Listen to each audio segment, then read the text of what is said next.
Okay. So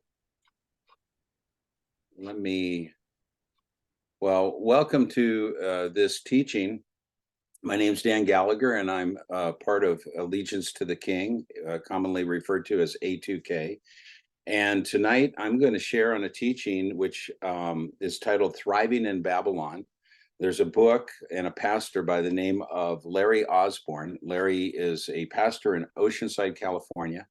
And this book that he has written has completely inspired me.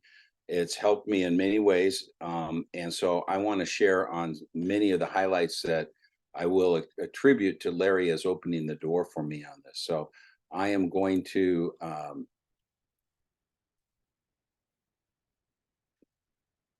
hopefully everybody can see these my screen share here. And can you guys all see my screen? Not yet done. Not yet? Yeah.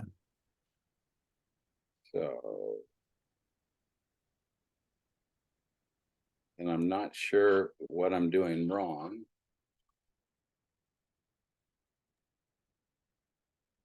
So do you just see me or you? Yeah, we can see Yeah. It doesn't look like you're sharing. So let me try it again. And yeah, now it's starting to share. There we go. okay. Now we can see your desktop. So you might probably want to maximize that window. And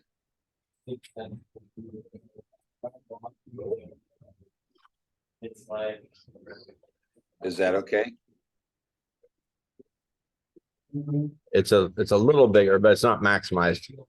How about that, John? Hit the you see over the red, yellow, and green dots in the upper left-hand corner of that window. Hit the green one. I'm not sure. That one? There we go. Now it's good. Okay. Well, let me take you back. Let's go back. So the title of this teaching is Thriving in Babylon. Again, I'm going to give all credit due to Larry Osborne, pastor of a church in Oceanside, a very influential church. And Larry wrote a book by the same title, Thriving in Babylon. So when we think about thriving in Babylon, we're going to be looking at the book of Daniel, and specifically, but Daniel's recognized, most people will recognize as it's a very powerful and prophetic book. It's got a lot of end times prophecies, and he also wrote many prophecies concerning the coming of Jesus Christ and the timing of that. One of the things that I want to say is that as a kid, I loved the book of Daniel. In fact, I remember a picture of Daniel standing in the lion's den with the sun on him and the lions looking like lambs around his feet. And that's an image that many people get when they think in terms of Daniel. But the problem is that, in fact, just as little as a half hour ago, I was looking at something online and a teaching popped up, and the teacher was trying to use the book of Daniel as a text on prosperity. I believe many Christians, many people do use the book of Daniel falsely. And they'll use it in the Word of Faith ministries, prosperity preaching, or the name and claim crowd. And essentially, the idea is, that God will protect you from being eaten by a lion. Larry Osborne says that what they use it for is a proof text. If we do the right thing, God won't let anything bad happen to us, that he'll always rescue us from the furnace and from the lions. The problem with that line of thinking is thousands of Christians have been eaten by lions, specifically in the Roman Colosseum, and on and on and on. So I don't believe that that's really the proper way to use the book of Daniel. I believe Daniel is a very powerful book on how to live in a godless environment. And just as an overview, the book of Daniel is primarily a story about a prophet named Daniel. Jesus Christ referred to him as the prophet Daniel. He was a young man, originally captive in the kingdom of Babylon. He was trained in the courts of a king by the name of Nebuchadnezzar. He served him for many, many decades. And then he also served his successor. And it's believed that the book of Daniel was written in Daniel when he was in his later ages, as possibly as much as 80 years old. So essentially, when we're reading the book of Daniel, what we're doing is we're reading Daniel writing in the perspective of an older man writing his history, his story of his life. So I want to now pick this up in chapter 1, verse 1. It says, in the 3rd year of the reign of Jehoiakim, king of Judah, Nebuchadnezzar, king of Babylon, came to Jerusalem and besieged it. The Lord gave Jehoiakim, king of Judah, into his hand with some of the vessels of the house of God. He brought them into the land of Shinar. I'm reading, this is the ESV version, and it's called the land of Shinar, which essentially is Babylonia, to the house of his God, and placed the vessels in the treasury. So here we have this king from what is now modern day Iraq in Babylon. He invades Jerusalem. He takes captive the royalty, the nobility of Jerusalem. He destroys the temple, and he carries all of his gold and articles off and places them in the treasury of his God. So what was Babylon?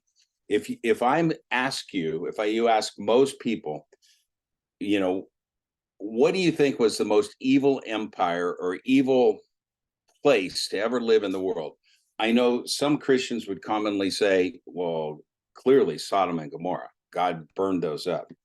But I really don't believe that is the case. Babylon was one of, if not the greatest world power at the time. It was thought to have one of the largest cities of that time.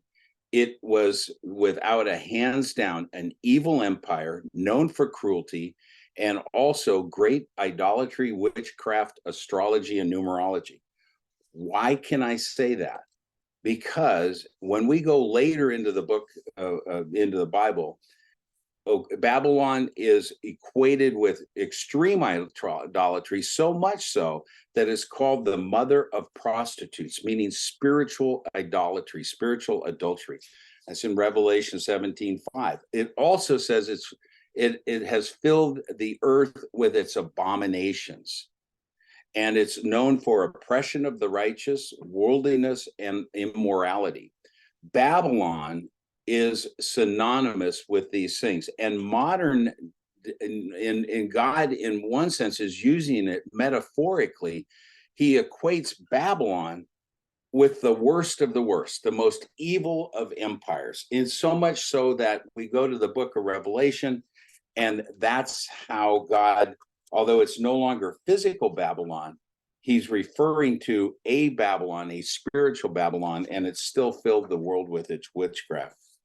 So let's go back to the book of Daniel now.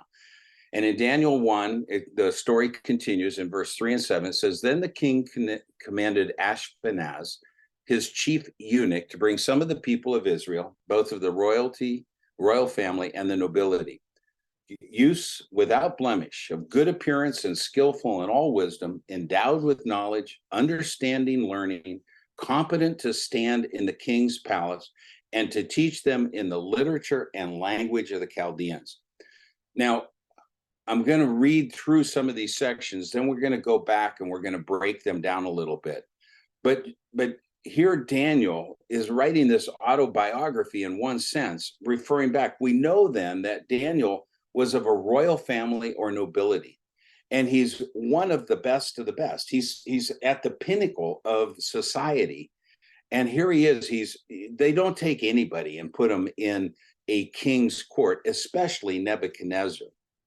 So it goes on, and it says in verse 5, the king assigned them a daily portion of the food that the king ate, of the wine that he drank. They were to be educated for 3 years, and at the end of that time, they were to stand before the king. Among these were Daniel, Hananiah, Mishael, and Azariah of the tribe of Judah. And the chief of eunuchs gave them names. Daniel he called Belteshazzar, Hananiah he called Shadrach, Mishael he called Meshach, and Azariah he called Abednego. Now, think about this for a minute. So here's Daniel. He happens to be nobility. He's probably one of the high, top high, of his society. And yet one day he wakes up. It's like your hometown under siege, the worst imaginable enemy you could think of at the gates of your city. Not only are they there, they destroy it. They've killed, you've seen death, mayhem. And although it's broken down very simply that, it said in verses 1 and 2 that, here Nebuchadnezzar comes and conquers Jerusalem with Jehoiakim. But just put yourself in Daniel's place. One day he's in royal courts and nobility, and then the next thing he's in the backwash of God's judgment. I say that because God was very clear that he was going to bring judgment against Israel for all of their sins. So one of the lessons that we can see here is, I don't think Daniel himself had done anything wrong. But yet Daniel got caught up in the backwash of God's judgment. The fact is, bad things happen to good people, and they happen to good people all the time. And sometimes we get caught up in the backwash of their evil. And I think about it in terms of, the society I live in, the culture that's surrounding me, and the things that happen. Sometimes we get caught up in other people's sin. There's nothing that you did wrong, but this is just the reality of the evil world we live in. Life is filled with hardship, suffering, and persecution. But God uses hardships and trials for many purposes. I believe one of them is for thinning the herd and removing the counterfeit from the genuine. I say that because I think there's counterfeits sitting amongst many of the pews in our churches. And God uses hardship and trials to prove the sincerity of people's faith. He exposes spiritual weakness, people's reliance on idols instead of reliance on him. He also uses hardships and trials to reveal moral failings, hidden sin. As Obadiah 1:3 says, the pride of your heart has deceived you. Just as an example, a personal example, years ago when I was young, in my late 20s, early 30s, I was involved in some tremendous wrong. Fact of the matter is, I ultimately got arrested because I just refused. I was doing things my way. I was involved in a kickback scheme where I was, in return for work, I was giving people money, and it was illegal. And I knew it was illegal. And I justified it by saying, well, everybody else around me is doing it. And I know that God had warned me and warned me and warned me, but one day I was arrested. And I know that the trials and the tribulation I went through was God was slapping me upside of the head to get my attention so that I would knock it off. And I believe that just in the same that God will let bad things, bad times, bad guys bring us to our knees.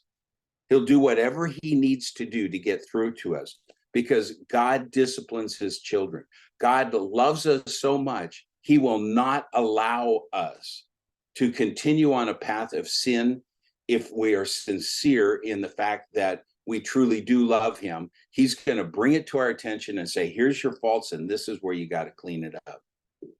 In Proverbs 3:11, he says, my son, do not despise the Lord's discipline or be weary of his reproof, for the Lord reproves him whom he loves, as a father the son whom he delights.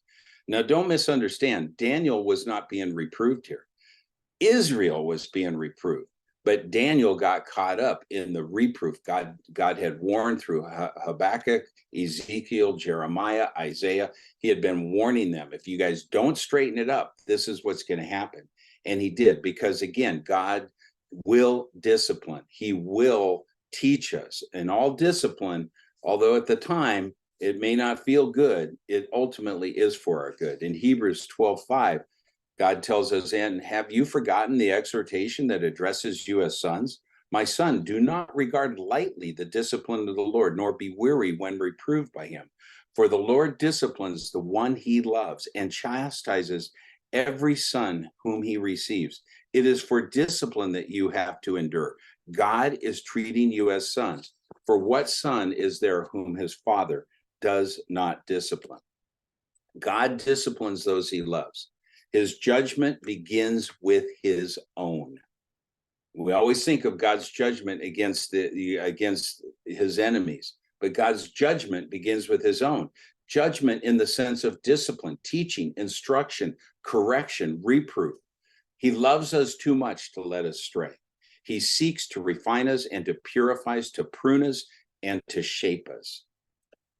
He will test our faith with trials, not so that he can find out if you're going to pass the test, but so that you can find out the genuineness of your faith. God already knows if your faith is genuine or not. His point is he's trying to prove to you what you need to know so that he can make you more fruitful. Daniel was caught in the backwash of Israel's judgment and punishment. It goes on and it says, the king commanded Ashpenaz, the chief eunuch, and remember, royal family and use. Now, let me just remind you, what does it mean, for Daniel to be brought into this situation? Well, the fact is his entire life was turned upside down. He's a young teenager, scared, youthful, but all he has is the limited knowledge that he's been given because Israel had gone so far astray. The prophets were upside down. His family was killed and enslaved. He's now forced to learn a foreign language. It's said that for 3 years, he had to go in and learn, the Chaldean ways. The Chaldean ways were occultism. Their ways were paganism. They relied on magicians, astrology, numerology, and that's what Daniel was schooled in. So I think about it sometimes. It's like, oh my gosh, how did he do that? Not only that, we saw that his name was changed from Daniel to Belteshazzar. His name was changed to basically Bel or Baal. It was like the supreme god of Babylonia, and it was like saying Bel is my god. It's like saying they bringing me in and they say, hey, we're changing your name and we're going to now call you son of Satan. Whoa. And in addition to that, most likely we saw a number of times the references to a eunuch. He was most likely castrated. Fact of the matter is, you don't serve in the king's court around the king's harem and with the king's women, and the king's going to just let you loose. No, he was castrated. So just think about this with Daniel. His whole life is turned upside down. He didn't sin, but Israel had. And as for these youths, God gave them learning and skill in all literature and wisdom, and Daniel had understanding in all visions.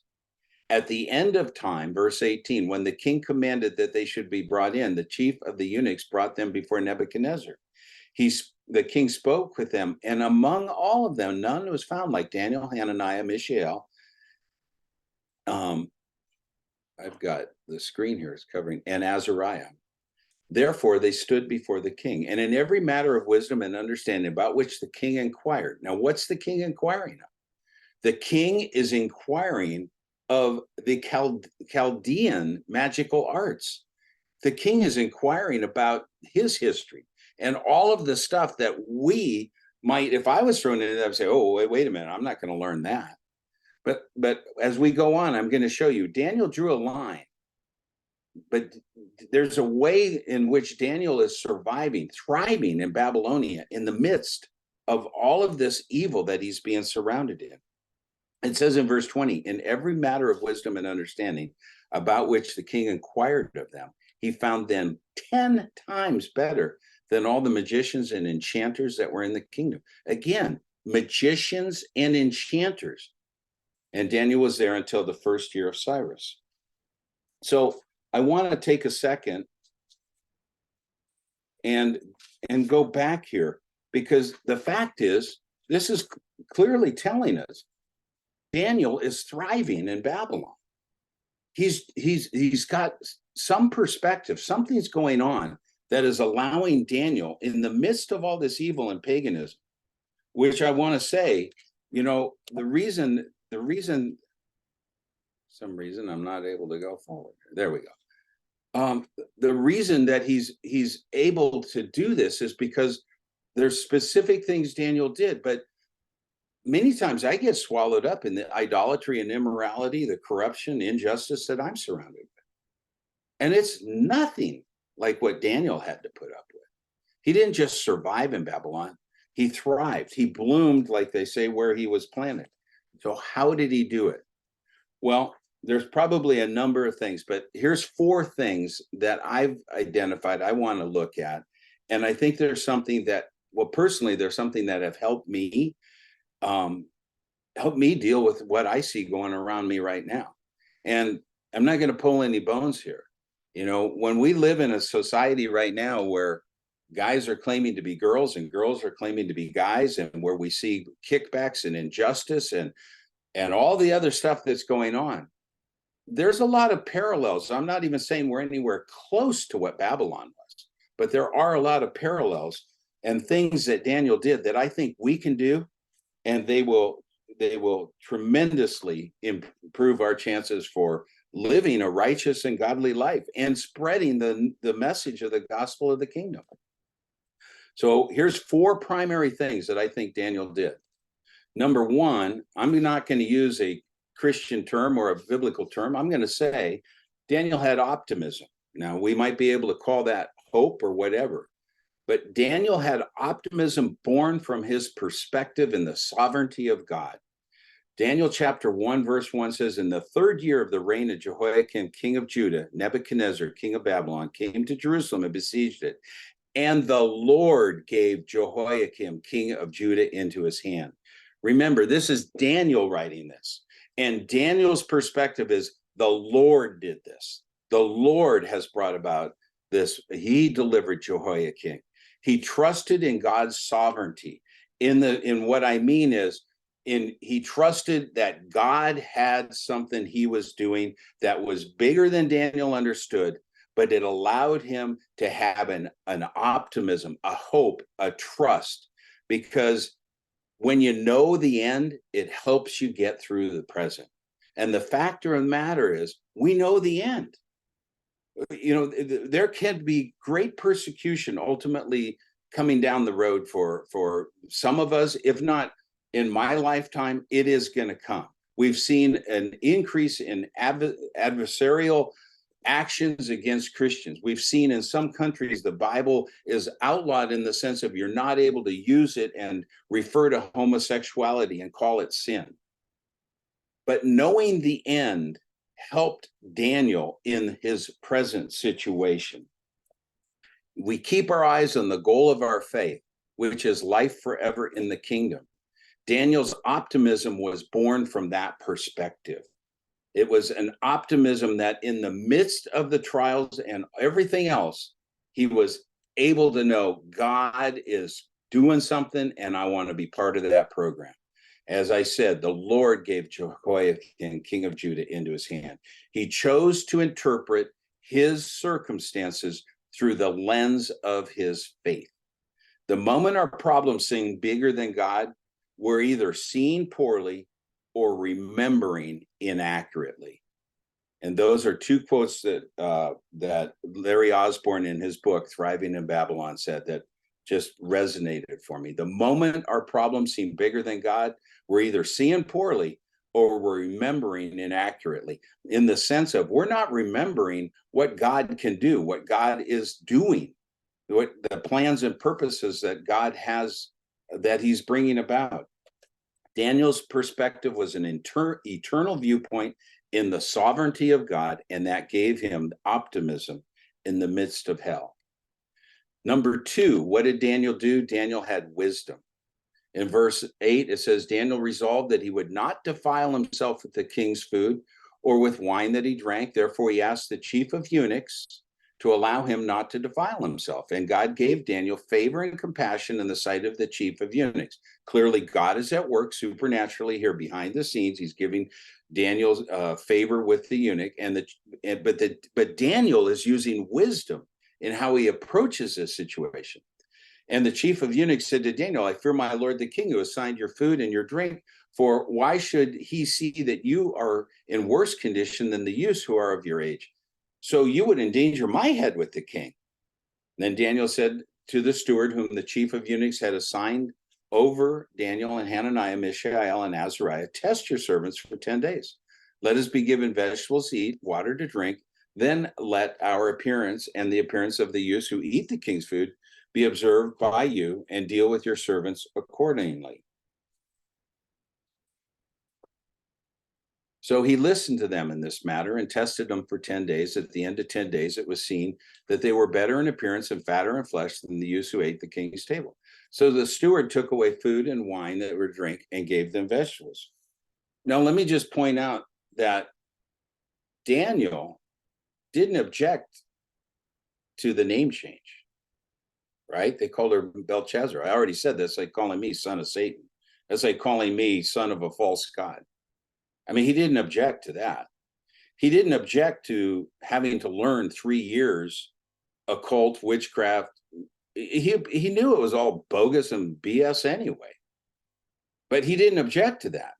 He put himself so much to he studied it so much that, remember, it said that he and his classmates there, Shadrach, Meshach, and Abednego, had 10 times better knowledge and learning.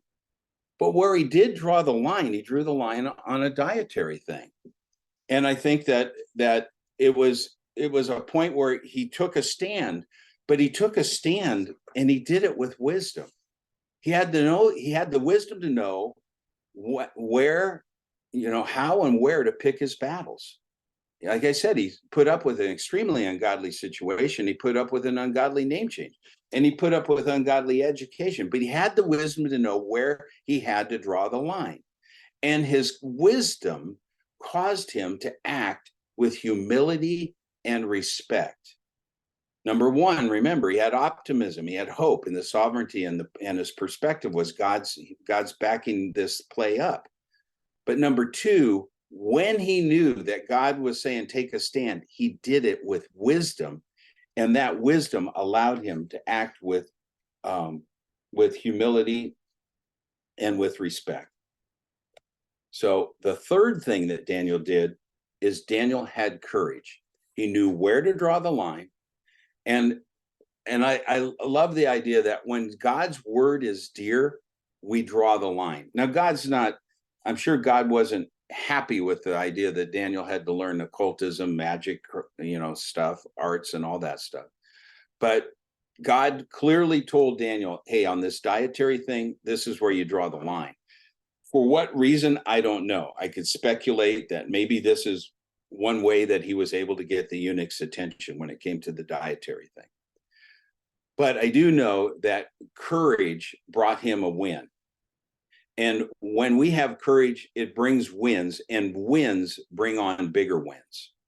I can stand stronger wins today because I stood through weaker ones yesterday. What I mean by that is that there's things that I've had to face in life that now, when those things come along, it's no problem.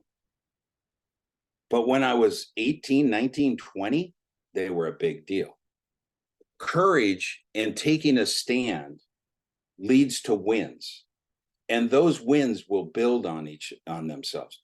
When Daniel later in his life is thrown into a lion's den, I don't think Daniel sweated 1 minute over it, because his wins from earlier in life and seeing how God had played through and done these things allowed him to have tremendous strength and courage. God calls you to have courage to face your trials. You don't have to face my trials. You have to face your trials. I may never be tested like Job. I pray to God I never am. But the fact of the matter is, I'm not Job. God's not going to call me to face Job's trials. God isn't going to put Daniel's trials on me. He's going to put my trials on me because he's trying to refine and prune me. Your test is not mine, and mine is not yours. But will have trials, you will have tests, because God disciplines those he loves, and he loves you and he wants to refine you. Genuine faith gives birth to courage. Courage brings about obedience. Obedience leads to endurance. Endurance brings confidence, and confidence gives you more courage. Those who walk away from God in anger and disillusionment in the midst of suffering never do so because the test is too strong, too hard. They do so because their faith is not genuine. If you have genuine faith, you will have courage to face whatever challenges come about. And God will bring those because he wants to refine you. I will say, be careful of misplaced courage. And by that, I mean, I see a lot of people out there that have the courage to fight the wrong fight. They're trying to cure all the world socialists. I had a fellow I worked with that was constantly saying, we have to preach the gospel. We have to bring people in so we can cure society, like make the world better.